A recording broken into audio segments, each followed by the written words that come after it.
사도행전 20장 22절부터 27절, 지난 주간에 우리 새벽기도 가운데 우리가 함께 봉독했던 말씀입니다. 나의 생명을 조금도 귀한 것으로 여기지 아니하노라.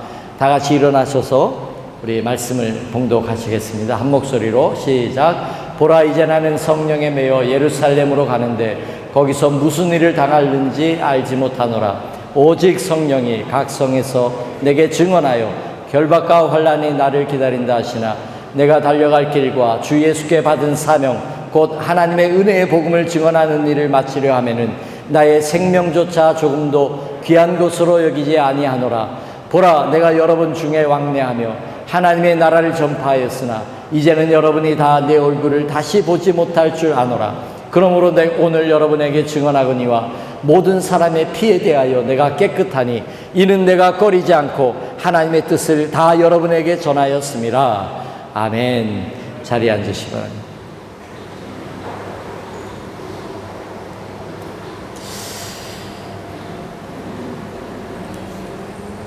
오늘 이 말씀은 사실 저에게 굉장히 부담이 되는 그런 말씀입니다. 사도 바울 선생님, 선교사의 최고의 선배이신 사도 바울 선생님의 이 고백과 이 결단 앞에 후배 선교사들은 고개를 숙일 수밖에 없고, 그리고 나도 저런 고백을 할 수 있도록 도와달라고 그렇게 기도할 수밖에 없는 그런 위대한 고백입니다. 사도 바울에게만 또는 선교사에게만 필요한 고백일까요? 저는 이 말씀을 묵상하면서 이 일사각오의 이 정신은 우리 믿음의 선배들이 가지고 있었던 그런 신앙의 고백이었습니다. 적어도 예수님을 믿고 예수님을 따라가기로 작정한 모든 사람은 이 고백이 우리에게도 있어야 된다라고 하는 거예요. 꼭 목사, 선교사에게만 이 고백이 필요한 것이 아니라 우리 모두도 이 고백을 가지고 예수님을 따라가야 된다. 아무든지 나를 따라오려거든 자기를 부인하고 자기 십자가를 지고 나를 쫓을 것이다. 좁은 문으로 들어가라. 그 길은 좁아서 협착해서 사람들이 잘 가지 않는다. 그러나 그 길은 생명의 길이다. 넓은 길로 가지 마라. 거기는 사람들이 많이 간다. 그러나 그 길은 멸망의 길이다. 여러분, 예수님을 믿으면서 쉽게 예수님을 믿으려고 그렇게 교회 다니는 사람들이 지금 이 시대에 얼마나 많은지 모릅니다. 그러한 마음들을 우리가 버려야 됩니다. 제가 몇 주 전에 이렇게 얘기했습니다. 우리 모두 예수님을 위하여 죽읍시다. 그렇게 얘기했습니다. 저는 그때 여러분의 반응이 지금도 제가 이 말씀을 준비하면서 그 반응이 제 마음에 남아있어요.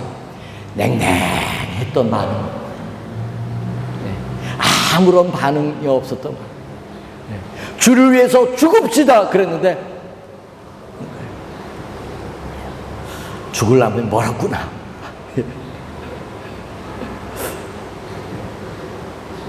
아니, 예수 믿는 사람들을 잡아 죽이고 핍박과 환난이 있고 예수 믿는 것이 어렵고 예수님을 믿는다고 하는 것은 가족을 포기해야 되고 사회에서 때로는 버림을 받아야 되고 때로는 죽임을 당해야 되는 그런 시대에 살고 있다면 예수님을 위해서 죽읍시다라고 하는 이 고백 앞에 믿느냐 안 믿느냐는 명확해집니다. 예수님을 선택한다고 하는 것은 내 생명을 내려놓는 일입니다. 그러나 지금은 내 마음대로 자유롭게 믿을 수 있는 시대예요. 그렇다고 해서 우리가 주님을 쫓아가는 이 길이 넓은 길로 가서는 안 된다. 이러한 각오와 결단이 없이는 예수님이 우리에게 말씀하신 그 십자가의 길을 우리는 따라갈 수 없다는 것입니다.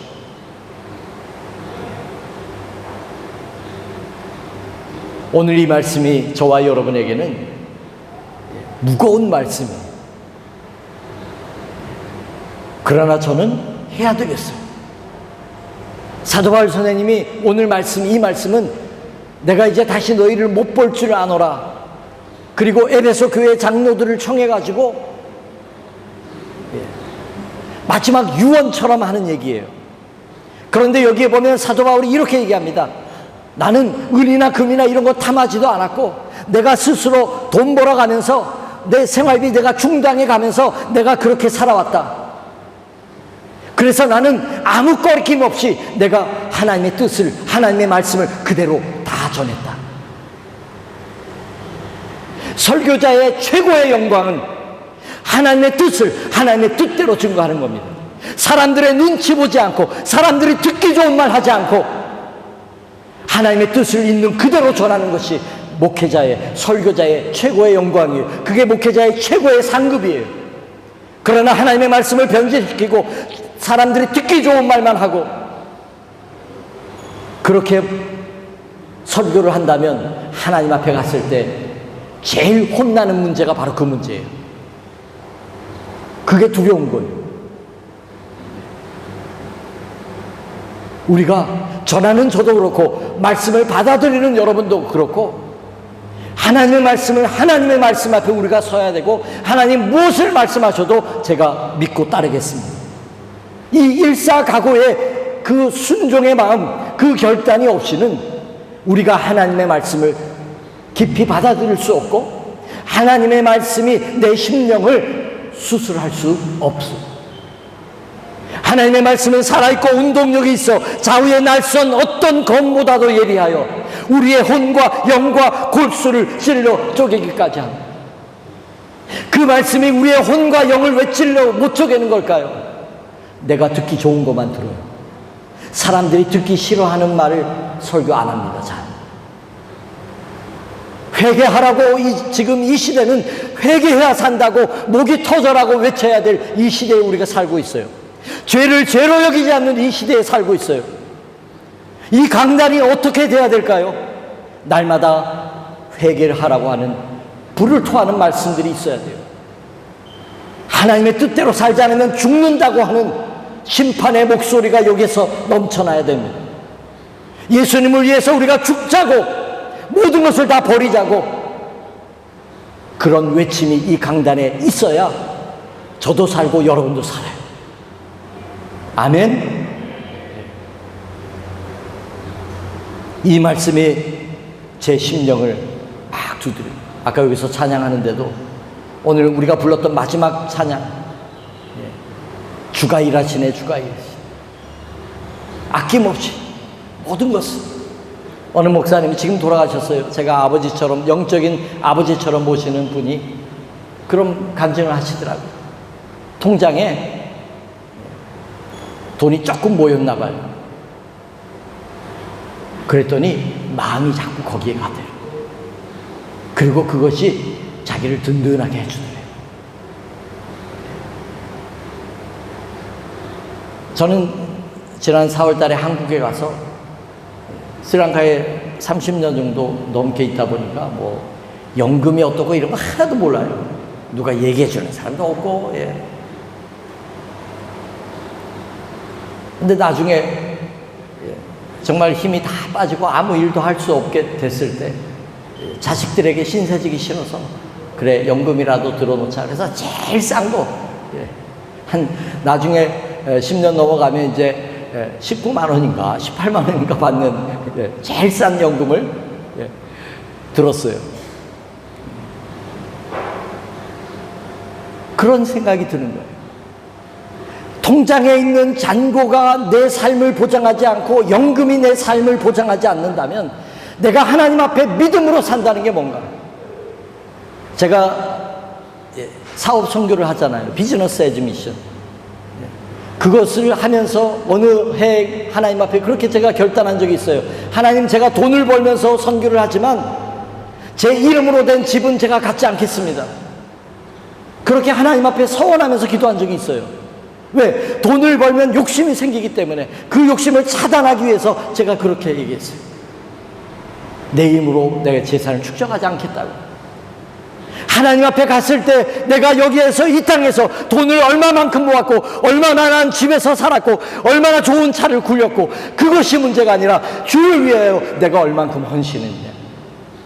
그것이 하나님 앞에 기억되는 거예요.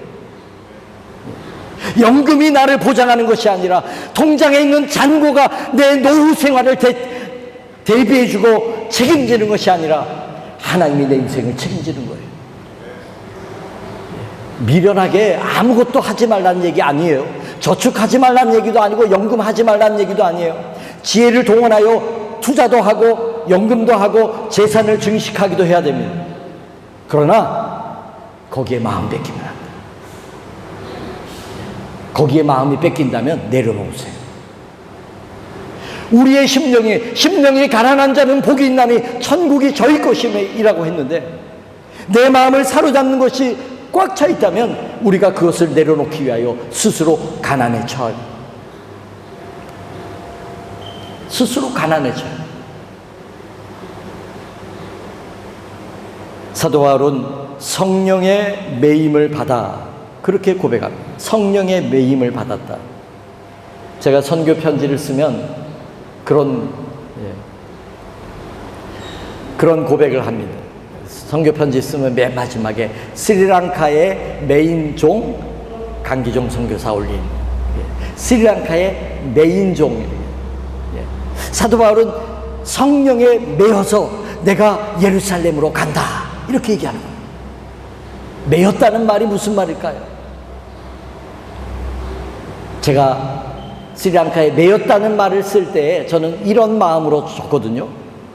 내가 싫으나 내가 좋으나 나는 하나님이 여기 있으라고 해서 있는 거다. 나는 이 나라에 붙들려 있다. 그런 마음이거든요. 스리랑카가 막 부도가 나고 막 엉망이 되니까 저희 형님이, 목회하는 형님이, 야, 어려우면 한국으로 들어와. 한국에 들어왔다가. 그래서 제가 이랬어요. 형, 하나님이 가라 그래야 가지. 그러니까 그렇지, 하나님이 가라 그래 가라. 매여 있다는 것은 내 마음대로 하지 않겠다는 거예요. 가라면 가고 서면 서고 앉아면 앉고. 예루살렘이라고 하는 것이 사도 바울에게는 가장 위험한 곳이에요. 지금 다른 소아시아 지방을 다니면서 복음을 전해도 계속 핍박에 부딪히고 자기를 죽이려고 달려드는 사람들이 있는데 예루살렘은 그것의 본거지예요. 가장 위험한 거예요. 그런데 거기를 성령에 매여서 가는 거예요. 내가 가기 좋아서 룰루랄라 가는 게 아니고 성령에 붙들려서 거기로 가는 거예요. 그러면서 이렇게 고백하는 거예요. 오직 성령이 내게 대하여 결박과 환난이 나를 기다린다 하시나. 성령께서 예언자들을 통하여 계속해서 말씀을 주시는데 예루살렘에 사도 바울이 올라가면 이렇게 결박당하고 매를 맞고 붙들릴 것이다. 그래서 사도 바울을 아는 사람들은 다 말리는 겁니다. 가지 마세요, 가지 마세요. 가면 죽어요, 가면 붙들려요, 가면 큰일 나요.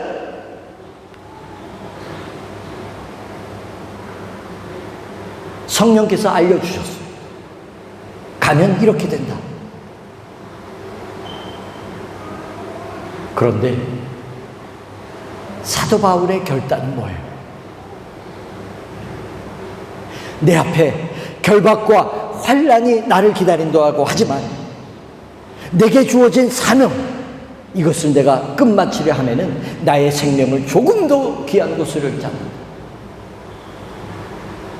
우리는 여기서 중요한 신앙의 원리를 가져야 합니다. 하나님을 믿는다고 하는 것은 하나님이 우리 앞에 꽃길을 열어놓는 게 아니에요.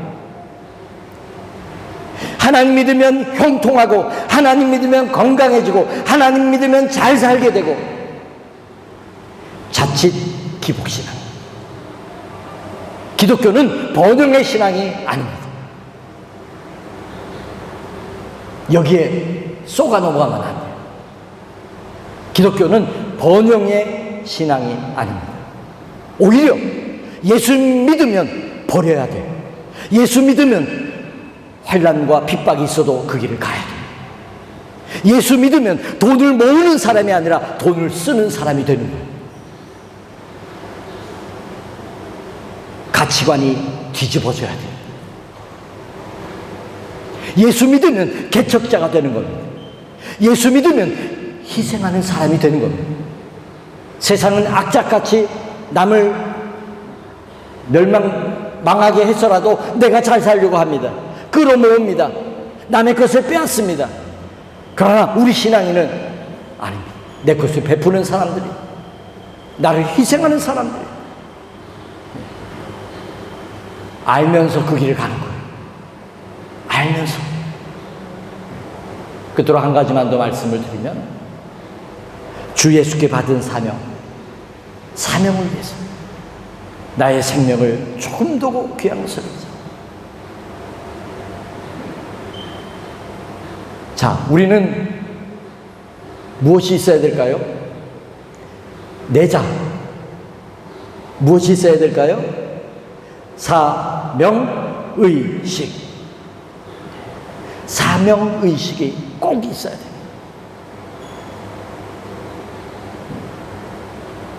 사명은 목사나 선교사만 있는 게 사명이 아닙니다. 예수님은 여러분을 그냥 얌전히 교회만 다니게끔 우리를 불러주신 게 아니에요. 우리에게 복음을 전하라고 하는 이 명령을 주셨고, 이 사명이 우리 모두에게 주어져 있어요.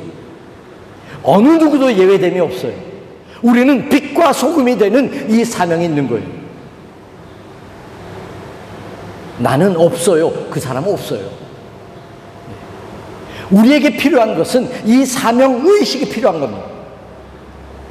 여러분, 부자 되고 싶으세요? 부자 되고 싶은 분은 안 계시는군요. 예, 아유. 여러분, 부자 되고 싶으세요? 예, 한 분이 아멘 하십니다. 그것도 여자분이. 제가 지금 부자 될 수 있는 길을 좀 알려드리려고 하는데도 아멘을 안 하셔서, 안 알려줄까 보다. 여러분, 건강해지고 싶으세요?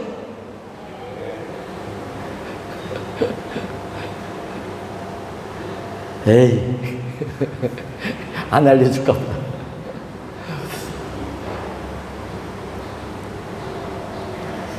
자, 이렇게 하면 하나님이 돈을 주십니다. 이렇게 하면 하나님이 여러분의 건강을 책임지십니다. 이건 100% 확실한 거예요. 저는 100%라는 말을 잘 안 써요. 왜? 인간의 영역이 아니니까. 이거는 하나님의 영역인 거예요. 뭐냐? 사명을 따라 구하는 것입니다. 하나님, 내가 돈 많이 벌면요, 내가 이렇게 할 거예요. 그거는 부도수표예요. 우리는 왜 그럴까요? 화장실 갈 때 다르고 나올 때 달라요. 그게 인간이에요. 저도 마찬가지예요. 그러나 우리가 확실하게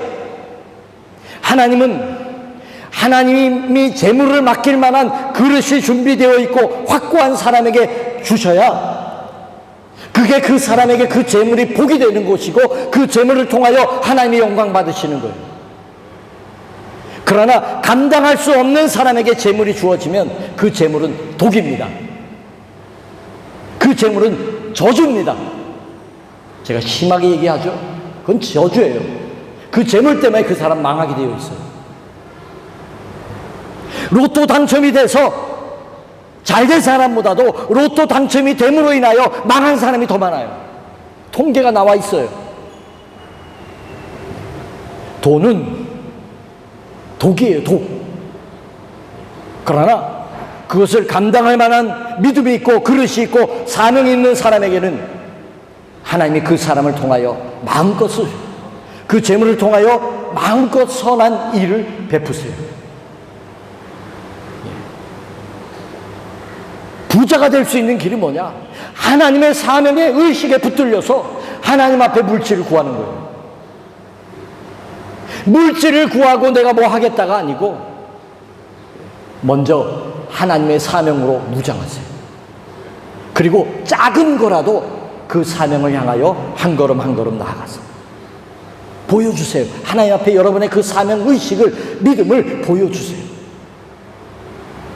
그러면 하나님이 여러분을 연단하고 훈련시키고 그 과정을 통하여 여러분을 그릇을 만드세요. 마음껏 주셔도 감당할 수 있는, 배반하지 않고 타락하지 않고 온전히 하나님의 영광을 위해서 쓰임받을 수 있는 그릇을 먼저 만들어야죠. 하나님이 누구의 건강을 책임지실까요? 사명이 있어서 그 사명을 따라 하나님 앞에 살아가는 사람을 하나님은 건강을 책임지세요. 사명이 다하는 순간까지 하나님 그 생명을 붙들고 계세요. 사명을 따라 구하십시오. 사명을 따라 우리는 강건함을 구해야 되고, 사명을 따라 재물을 구해야 되고, 우리가 기도하는 것도 마찬가지. 여러분이 가정을 위해서 기도하고, 자녀들을 위해서 기도하고, 교회를 위해서 기도하고, 기도할 때 우리 의식 속에는 사명. 주 예수께 받은 사명, 이 복음 전하는 일을 마치려 하면은 나의 생명을 조금도 귀한 것으로 여기지 않는다. 오늘 여러분에게 여러분의 생명 얘기는 더 이상 안 하겠어요. 그러나 한 가지 얘기는 할게요. 하나님의 사명을 위하여, 복음 전하는 일을 위하여 나의 물질을 내가 조금도 귀한 것으로 여기지 아니하노라. 여기에는 동의할 수 있습니까? 여러분에게 생명까지 얘기 안 하더라도 여러분이 가지고 있는 재능을 하나님 앞에 드릴 수 있겠습니까? 물질을 하나님이 원하실 때 마음껏 드릴 수 있겠습니까? 우리 믿음의 선배들은요, 생명을 드렸어요. 가정을 다 희생했어요. 그의 인생을 다 드렸어요.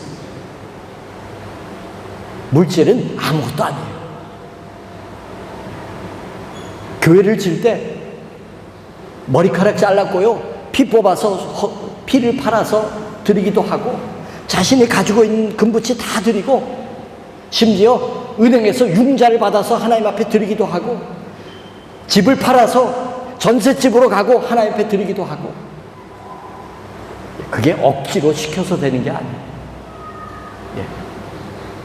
그냥 어떤 분위기에 따라서 이렇게 끌고 가는 것, 그런 문제가 아니에요. 제가 헌금하자고 얘기를 안 하기 때문에 이렇게 얘기할 수 있는 거예요. 아무 꺼리낌도 없어요. 왜? 생명까지는 두고라도 이게 너무 멀잖아요. 그러나 내가 가지고 있는 것, 내가 할 수 있는 것, 내가 아끼는 것, 내가 사랑하는 것, 그것을 하나님을 위하여 내가 쓰임받을 수 있고 내어놓을 수 있다면, 사명을 위하여. 오늘 사도 바울의 이 고백 앞에 저에게도 엄청난 도전이 되고, 이 말씀 앞에 우리 성도님들과 함께 어떻게 하나님의 말씀을 증거해야 될까 많이 고민도 하고 망설이기도 하고, 제가 부끄럽기도 하고. 그러나 이렇게 안 할 수가 없는, 왜? 살아야 되니까. 이 마지막 시대에 우리가 믿음으로 살아나야 되니까, 하나님의 영광을 위하여 쓰임 받아야 되니까. 오늘 이 말씀을 여러분 평생 잊지 마시기 바랍니다. 사도행전 20장 22절 23절, 특히 23절, 오직 성령이 각 성에서 내게 증거하여 결박과 환난이 나를 기다린다 하시는, 나의 달려갈 길과 주 예수께 받은 사명, 그 은혜의 복음을 증거하는 일을 마치려 하면은 나의 생명을 조금도 귀한 것으로 여기지 아니하노라. 이 말씀이 여러분의 인생의 지표가 되시길 바랍니다. 게으르고 나태해질 때마다 이 말씀 앞에 서시길 바랍니다. 이 말씀 앞에 결단하고 하나님 앞에 나아가시기를 주님의 이름으로 축원합니다. 지금은 우리를 구원하기 위하여 십자가의 제물 되시고 죽으시고 부활하신 예수님의 그 크신 은혜와 하나님 아버지의 끝이 없으신 사랑하심과 성령님의 감화 감동 역사 내주하심이 우리 모든 믿음의 식구들 머리 위에, 저들의 일터와 가정 속에, 이 민족과 우리 조국 위에 이제로부터 영원히 함께하옵시기를 간절히 축원하옵나이다.